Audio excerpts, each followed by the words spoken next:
There are wounds that do not bleed, wounds so deeply carved into the soul that no eye can see them, yet the pain echoes louder than screams. Perhaps you've walked through days where your laughter was a disguise, your strength a mere performance, and your silence a prison.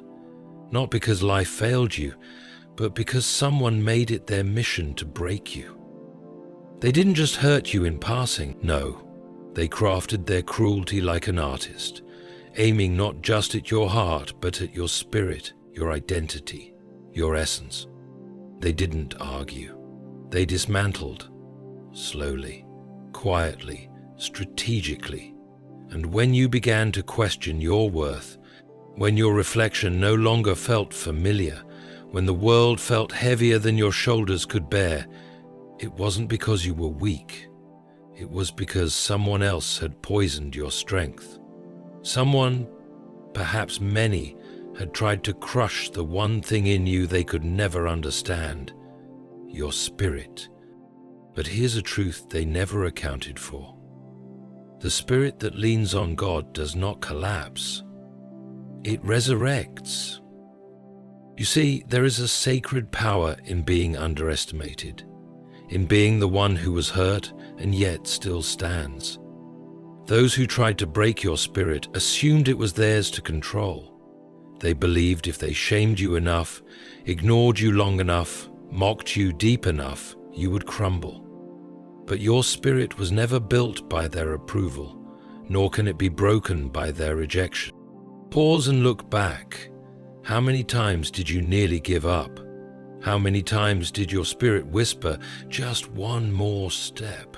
And you took it, in silence, in exhaustion, in tears, but you took it. And with every step you became less of what they tried to make you and more of what God was shaping you into. This speech is not about bitterness. It's about justice. Not the kind that screams, but the kind that God orchestrates in stillness. Because God saw it all. God saw the conversations behind your back, the betrayal disguised as love, the manipulation disguised as concern. He saw when they celebrated your pain. He heard the laughter when you were at your lowest. He felt the tension in your soul when your own prayers sounded like cries into a void. And he didn't forget. He didn't ignore. He waited. Why? Because the collapse God allows isn't chaos, it's consequence. And those who spent years breaking others often don't realize that they are slowly, silently shattering their own foundation. God is not mocked. When someone sows destruction into a soul that trusted them, they are sowing destruction into their own future. And here is where it all turns. They thought they were powerful because they could make you cry. But what they never imagined was that God would use your tears as seeds for their reckoning. They thought they were in control, but they didn't understand. They were tampering with a soul that belonged to God. And so, while they celebrated your breaking, God was quietly writing their unraveling.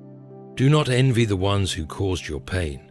Do not wish to trade places with them, because the fall that comes from arrogance is not just a stumble, it is a collapse of the soul.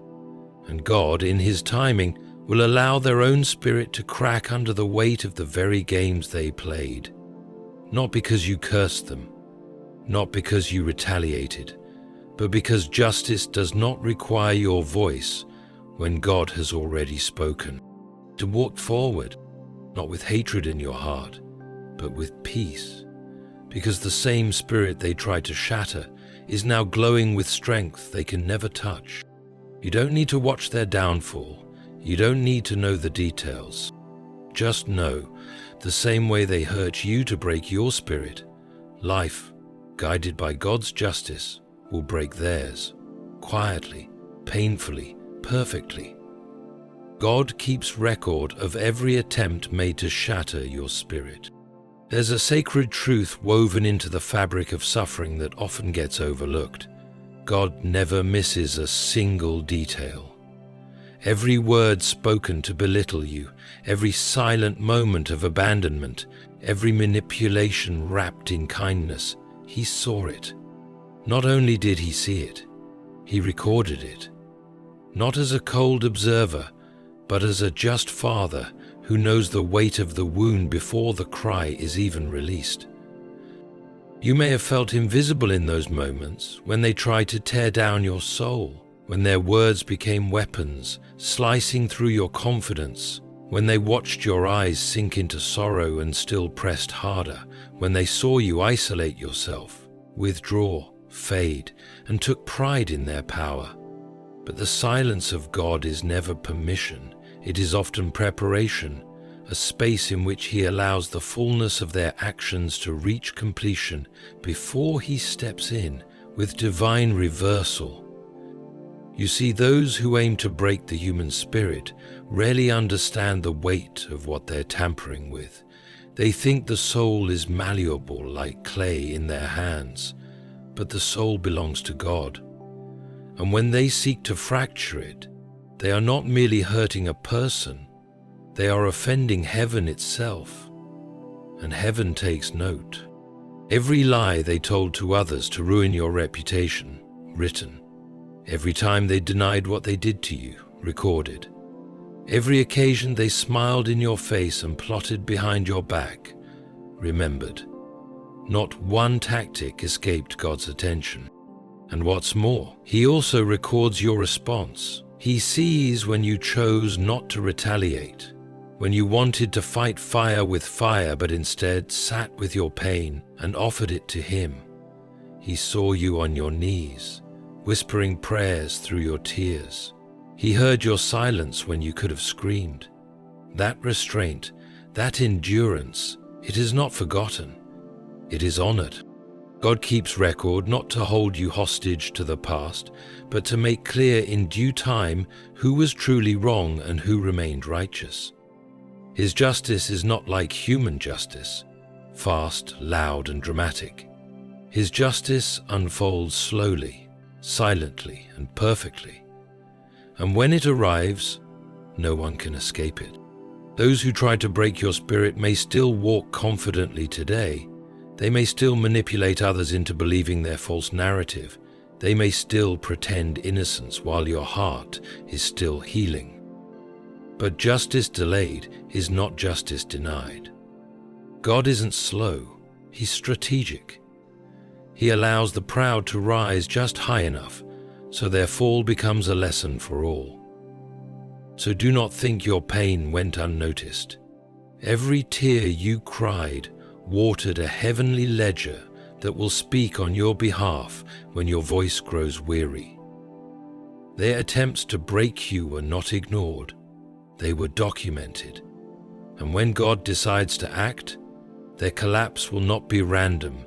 It will be the result of every action they thought they got away with. Their intent was to cripple you, but God turned it into your strength. At the center of every attack on your spirit was one simple intention: to make you stop believing in yourself, to silence your voice, to dim your light. They weren't just trying to hurt you, they were trying to cripple you. Emotionally, mentally, spiritually, they wanted to see you shattered, uncertain, and lost. Because nothing pleases the broken-hearted more than breaking someone else to feel powerful again. These weren't random acts of frustration. They were intentional. Whether it came from a family member who gaslighted you into self-doubt, or a friend who used your vulnerability to gain control, or a partner who slowly crushed your confidence under the weight of constant criticism. Each of them had one mission: to see your spirit fold in on itself. But here's what they didn't understand. The strength of a spirit aligned with God cannot be broken, only refined. You may have stumbled, you may have cried yourself to sleep, you may have questioned your worth more times than you can count, but you didn't stay down. You may have believed their lies for a moment, but truth has a way of roaring louder in silence than deception does in noise. Because while they were aiming to paralyze your soul, God was quietly building it. He allowed the fire, but not to destroy you, to forge you, to purify every insecurity they tried to attach to your name, to burn away the false labels they tried to assign to your identity. While they thought they were tearing you apart, God was using the pressure to strengthen your foundation. He was turning every blow into a blueprint for your growth. Think about it. Would you have prayed as deeply if they hadn't pushed you to your knees? Would you have discovered your resilience if they hadn't tried to rob you of it? Would you have learned the voice of God if theirs hadn't grown so loud in your life? God is the ultimate strategist. He doesn't always remove the pain, but He always repurposes it. What they used to cripple you, He is now using to crown you. What they used to isolate you, He's using to elevate you. Your brokenness didn't kill your spirit. It revealed its true power. And this is the divine twist they never saw coming. The very attacks they launched to destroy you became the tools that trained you. The insults turned into insight. The betrayal birthed clarity. The abandonment pushed you closer to God, who never left. Now, you are not just standing. You are standing stronger than you ever have. Not in spite of what they did, but because of how God used it. And while they continue living unaware, thinking they succeeded in their cruelty, God is writing a different story. A story where your scars become your testimony and your survival becomes your strength. The spirit they try to cripple is now unstoppable, not because you are invincible, but because you've been held together by grace. And grace never fails. Every tear you cried was a spiritual testimony. Tears are often dismissed by the world as weakness, but in the eyes of heaven, every tear you cried became a divine testimony, evidence of your endurance, your pain, and your unwavering reliance on God, even in the face of deep betrayal. Those tears didn't simply fall, they rose. They ascended as unspoken prayers, as silent petitions, as cries that words could never capture. And though the people who hurt you may have seen your tears and mocked them, God saw something far more sacred. He saw worship, He saw surrender, He saw trust. You see, the tears you cried weren't just about sorrow, they were about survival. You were trying to hold on to your sanity while everything around you was spinning out of control. You were trying to make sense of why people who claimed to love you could hurt you with such calculated cruelty. You were trying to stay faithful in a situation that gave you every reason to walk away from yourself and from God, and yet you stayed. You wept, but you stayed. Those tears told a story your voice couldn't speak. A story of pain deeper than explanation, a story of betrayal that shattered parts of you you didn't even know existed, but also a story of resilience, because you didn't let your pain harden you. You didn't let it make you bitter. You didn't become like them.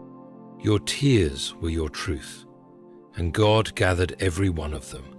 Not one was wasted, not one slipped through the cracks of His attention. The world may have overlooked them, and those who caused your pain may have forgotten the moments they brought you to the edge, but heaven didn't. The Bible says He stores our tears in His bottle. That means every breakdown, every night you laid awake, every moment you bit your lip to stop from screaming, it was seen, it was valued, and it was kept. But more than being kept, those tears became testimony. They now stand as witnesses before God, declaring that even when your spirit was under attack, you did not surrender to hate. You stayed tender.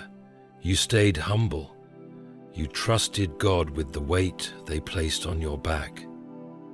And that testimony has power, because in the spiritual realm, those who hurt others and feel no remorse often believe their actions disappear into the void. But they forget God is a God of remembrance, and your tears have a voice. They speak louder than revenge, louder than retaliation, louder than any lie spoken against you. They speak of your endurance. They speak of your faith. They speak of your innocence. So if you've ever wondered whether your pain was seen, the answer is yes. If you've ever asked God, "Do you even care?" the answer is that He didn't just care, He collected. And those tears are now evidence in a case that God is building, not to punish you, but to vindicate you. Those tears weren't weakness. They were worship. They were warfare. They were sacred. And they will not go unanswered. They didn't just hurt you. They played with what belonged to God. There is a profound difference between hurting someone in ignorance and targeting someone with full awareness of their goodness. And those who hurt you didn't stumble. They aimed. They weren't reckless. They were deliberate. They didn't merely cause pain. They trespassed on holy ground. Because you don't belong to the world. You belong to God. And when they chose to wound you, manipulate you, belittle you, they weren't just crossing moral lines, they were violating something sacred. This is where spiritual blindness becomes dangerous. People forget that they're not just dealing with flesh and blood, they're dealing with souls. And when they saw your gentleness, they didn't honor it, they took advantage of it. When they saw your loyalty, they didn't cherish it, they used it. When they saw your love, they didn't return it, they twisted it. But what they never realized is that to touch someone God has set apart is to provoke God Himself. You see, when someone abuses the kindness of a pure-hearted person, they awaken the attention of heaven, because God has a special affection for the broken, the meek, the ones who serve quietly without seeking applause. And when those people are hurt, God does not turn away. He leans in. He watches. He measures every word spoken, every trap set, every ounce of manipulation poured out like poison. He doesn't just watch what they did. He discerns the intent behind it, and intent matters. They thought they were simply teaching you a lesson or putting you in your place or getting back at you for imaginary offenses. But what they were doing was stepping into territory marked by divine ownership. You are not just a name. You are a child of God, a vessel of divine value. And when someone mocks, manipulates, or mistreats that vessel, they invite a weight they are not ready to carry. Their mistake wasn't just emotional, it was spiritual. They mishandled you. And in doing so, they mishandled God's presence that resided in you. They didn't just betray a person. They betrayed the grace that covered you. And heaven never stays silent in the face of that kind of abuse. God may be slow to anger, but He is not indifferent. There comes a moment when He draws the line, not because you demanded justice, but because His justice is already woven into His nature. This is why your healing is not just personal, it's spiritual. God is not just restoring your peace. He is reclaiming what was His from the beginning. The moment they decided your spirit was disposable, the moment they tried to reduce your worth to nothing, the moment they treated your sacred soul like a tool for their ego, was the moment they placed themselves in direct opposition to divine order. And no one opposes divine order and wins. So don't think it was your burden to fix what they broke. Don't carry guilt for the games they played. You were never meant to fight for your own worth. God had already established it.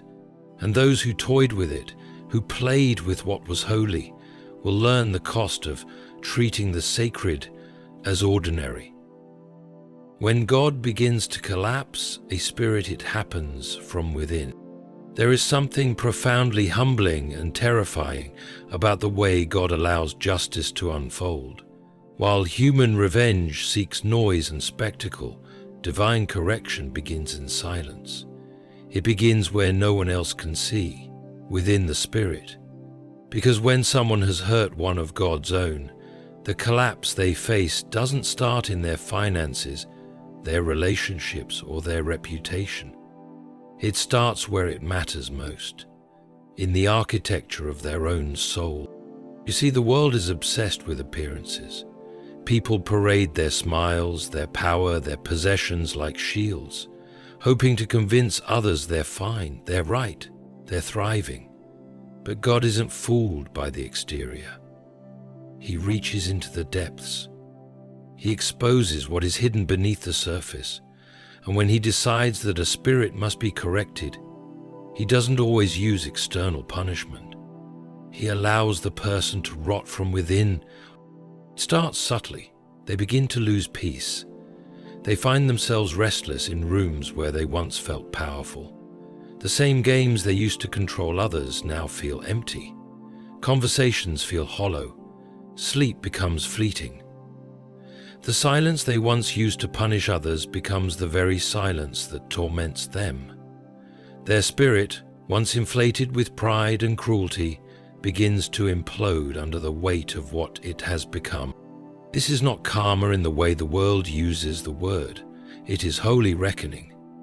Because when God decides to address the damage done to a spirit like yours, He doesn't just destroy their plans. He dismantles the very foundation of their arrogance. He lets them live with themselves, with the version of themselves they created while trying to break you.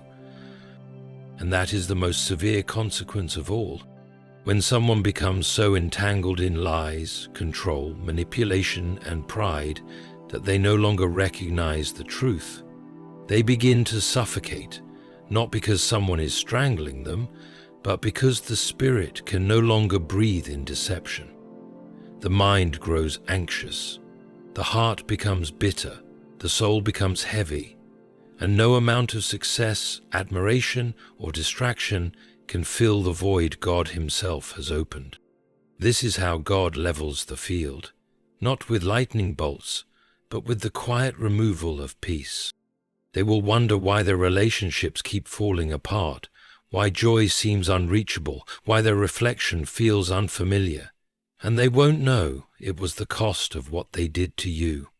It was the spiritual imbalance created by cruelty they refused to acknowledge. They opened a door to destruction, not by mistake, but by choice. And now, what they sowed is growing roots in their own spirit. You don't need to expose them. You don't need to retaliate.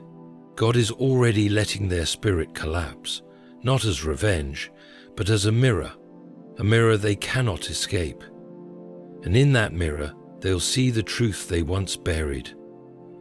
They'll face the consequences of using someone's purity as a playground. And they will understand that when you harm a soul protected by God, you sign your own undoing. You were built to rise. They were driven by ego to fall. There is a striking difference between someone who walks through fire because they were called by God and someone who burns because they were chasing control. You were built to rise, not because you were perfect or invincible, but because you were pure in heart, because you loved even when you weren't loved in return, because you forgave even when forgiveness felt impossible, because your spirit remained upright when everything around you tried to drag it low. But the ones who hurt you, they were not operating from love. They were driven by ego, and ego is a dangerous master. Ego whispers lies about superiority. It tells a person they're above accountability, that they can say or do anything without consequence. It thrives on dominance and feeds on control. That's what drove them. The desire to feel powerful by making someone else feel small, to silence your voice so theirs could echo, to step on your hope so their shadow could loom larger. But what ego builds is never built to last. While you were growing through pain, they were expanding through pride. While you were breaking and becoming, they were climbing ladders with hollow rungs, Every insult they threw, every game they played, every manipulation they engineered, it was all meant to inflate their own identity. But ego only grows when truth is ignored. And when you build a life on lies, it only takes time before the entire thing crumbles under the weight of reality. You were rising in silence. They were rising in noise. And there's a reason heaven always honors the quiet builder over the loud pretender, because the one who rises through pain, patience, and faith is rooted in truth, and the one who rises through ego is rooted in denial. You see, what looked like you falling was actually you being rebuilt, and what looked like them rising was actually them heading toward collapse. God doesn't build on arrogance. He builds on humility, and while they were mocking your breakdown, God was constructing your breakthrough. They thought your softness was weakness. They thought your surrender was failure. But they didn't know that God's chosen often look like victims before they are revealed as victors. You weren't built for popularity. You were built for purpose. You weren't made to win battles through cruelty. You were made to overcome them through grace. And that's why they're falling. Not because you wished for it, but because God does not allow ego to thrive indefinitely. It has an expiration date. The bigger it grows, the harder it falls. And while you rise, clothed in scars, but shining with strength, they will collapse under the weight of their own self-worship. You were built to rise through fire. They were consumed by the fire they started. One was protected, the other was exposed. The collapse of their spirit will be God's answer to their cruelty. Cruelty, especially when delivered deliberately and without remorse, carries an invisible weight. It may appear powerful in the moment, masked in laughter, pride, and false confidence, but over time it becomes a ticking burden that the soul cannot carry without eventual collapse. And for those who hurt you intentionally, who targeted your spirit in the hopes of breaking it, that burden has been growing silently, relentlessly under the surface. You may have thought they got away with it, that their cruelty was rewarded, that their manipulation went unchecked, that their coldness was overlooked. But God does not settle injustice in the way the world does. His response is not always immediate, but it is always righteous. And when God answers cruelty, He does not do it through chaos. He does it through collapse. They tried to break you by mocking your emotions, by gaslighting your reality, by twisting your intentions. And when you stood confused and hurt, they felt victorious. But what they didn't realize was this: they were not destroying you. They were inviting a collapse upon themselves that only God could orchestrate. Cruelty is not just an action, it's a condition of the soul. And when someone feeds that condition long enough, it becomes their identity. Their pride becomes blindness. Their control becomes desperation. Their arrogance becomes emptiness. The very traits they used to tower over you slowly begin to pull them into ruin. It is not an accident. It is spiritual law. God does not let cruelty go unanswered. He may delay because He is merciful, giving them time to change. But when that mercy is ignored and turned into deeper malice, the judgment becomes certain. Not from anger, but from truth. And truth doesn't just expose cruelty, it crushes it. So how does the collapse begin? It begins in the stillness of their heart, where peace once tried to live. It begins in their mind, where their thoughts become louder than their lies. It begins in their relationships, where trust slips through fingers like dust. And then it begins in their spirit, where the weight of all their actions, every word, every wound, every betrayal, starts to crack the illusion of their strength. Their world doesn't fall apart in one day. It crumbles slowly, deliberately, Precisely. God allows this so they may face what they once caused. He allows the echoes of their cruelty to return, not because he delights in punishment, but because divine justice demands restoration. And for a soul to be restored, it must first be humbled. So while they walk proudly now, there will come a time when their own cruelty will mirror back at them. The same silence they forced you into will become their isolation. The same helplessness they planted in you will become their own storm. And the very spirit they used to dominate others will fall under the weight of its own wickedness. This is God's answer. Not thunder and lightning, but the slow unraveling of a heart that once delighted in harm. You don't need to see it happen.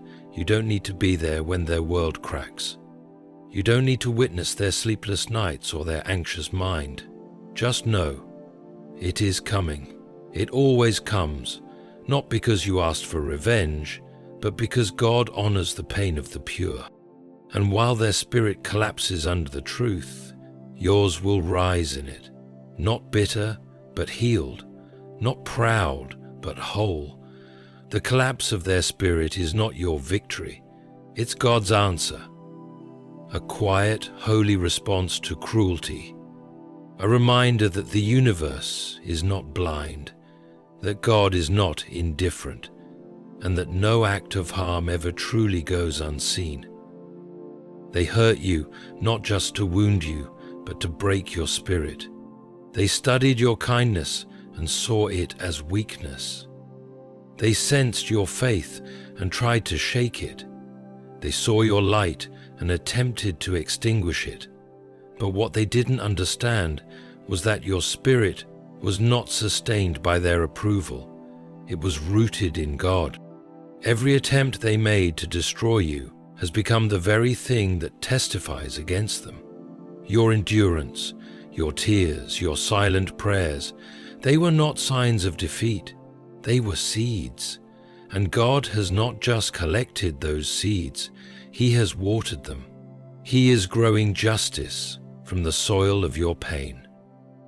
You were not broken, you were being built, and the collapse they intended for you has turned into the collapse that awaits them, not because you wished for it, but because God is just. So walk forward, not with revenge in your heart, but with peace in your spirit. Let their downfall be God's message, not yours. Let their silence become their reckoning. Let their collapse be their awakening. You are no longer the one breaking. You are the one rising, and God is the one who made it so.